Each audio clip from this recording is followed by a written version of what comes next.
Welcome children. आज की worksheet number 39 जंतुओं में जनन। निषेचन क्या होता है ये आपने लास्ट वर्कशीट में पढ़ा था। निषेचन वह प्रक्रिया है जहाँ पर नर और मादा युग्मक का संलयन होता है और एक संरचना बनती है जिसे हम क्या कहते हैं, युग्मनज कहते हैं। यह जीवन की पहली कोशिका है और अंततः ये एम्ब्रियो या भ्रूण में विकसित होती है जिससे गर्भ का विकास होता है।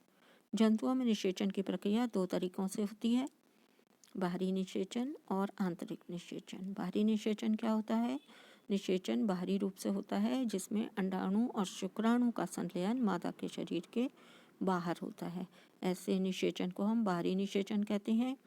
जहाँ शुक्राणु और अंडाणु का संलयन मादा के शरीर के अंदर होता है, इसे हम आंतरिक निषेचन कहते हैं।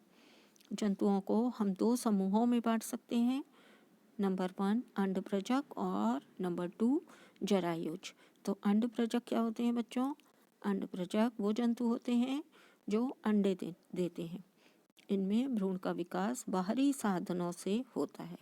भ्रूण का विकास कैसे होता है? बाहरी साधनों से होता है। एक बार भ्रूण के परिपक्व होने पर अंडे का कठोर आवरण उसे सुरक्षा प्रदान करता है। उदाहरण पक्षी, मेंढक, मछलियाँ सभी अंडप्रजक होते हैं, अर्थात अंडे देने वाले जीव हैं। जरायुज कौन से होते हैं? जरायुज ये जंतु संतान को या शिशु को जन्म देते हैं। इनमें आंतरिक निषेचन होता है। भ्रूण का विकास मादा के शरीर के अंदर होता है, जैसे कुत्ते, बिल्ली, मनुष्य आदि। यहाँ पर आपको एक टेबल दी है जिसमें अंडप्रजक और जरायुज में अंतर बताया गया है। ये अंडे देते हैं और ये यहाँ पर युवा नहीं लिखेंगे आप, शिशु को जन्म देते हैं। तो क्या लिख देंगे आप? शिशु को जन्म देते हैं। इनमें अंडप्रजक जीवों में बाहरिक और आंतरिक दोनों तरह का निषेचन हो सकता है, जबकि शिशु को जन्म देने वाले जीवों में आंतरिक निषेचन होता है। भ्रूण को पोषक तत्वों की आपूर्ति कहाँ से होती है? भ्रूण को अंडे की जर्दी से पोषक तत्व मिलते हैं।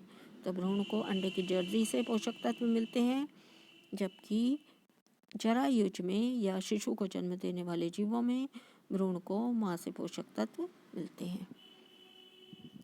जीवित रहने की संभावनाएं कितनी हैं?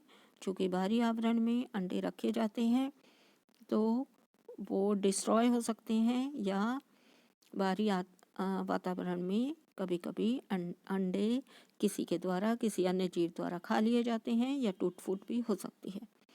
तो जीवित रहने की संभावनाएं कुछ कम होती हैं, जबकि जरायु जीवों में पोषण और देखभाल माँ के द्वारा प्रदान की जाती है, इसलिए इनकी जीवित रहने की संभावनाएं अधिक होती हैं। उदाहरण कौन कौन से दिए हैं आपको? यहाँ पर दोनों तरह के जीवों के उदाहरण दिए हुए हैं। मछली, उभयचर अर्थात टोड, मेंढक जो जल और थल दोनों में रहते हैं उन्हें हम उभयचर कहते हैं। जल में रहने वाली मछली उभयचर, टोड और मेंढक। कीट, पक्षी और सरीसृप यानी रेंग कर चलने वाले जीव जैसे सांप। तो ये सभी अंडप्रजक जीव कहलाते हैं क्योंकि ये अंडे देते हैं।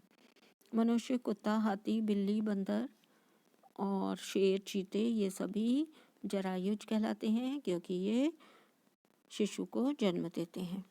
प्रश्नों के उत्तर देखिए। निम्नलिखित प्रश्नों के उत्तर दीजिए। अंडप्रजक जंतुओं को पोषक तत्व कैसे मिलता है? तो बच्चों अंडप्रजक जंतुओं के भ्रूण को पोषक तत्व कैसे मिलता है? तो भ्रूण को पोषक तत्व कैसे मिलता है? भ्रूण को अंडे की जर्दी से पोषक तत्व मिलते हैं।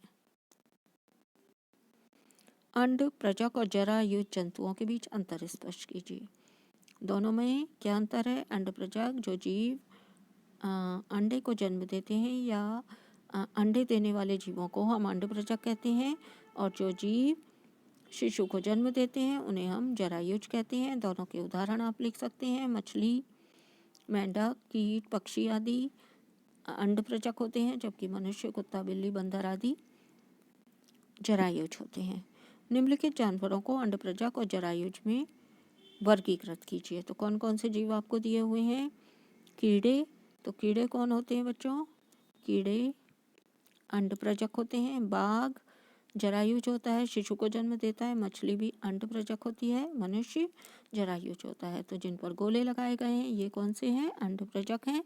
और जिन पर गोले नहीं लगाए गए हैं वो बाघ और मनुष्य जरायुज जीव हैं, अर्थात शिशु को जन्म देते हैं। Thanks for watching.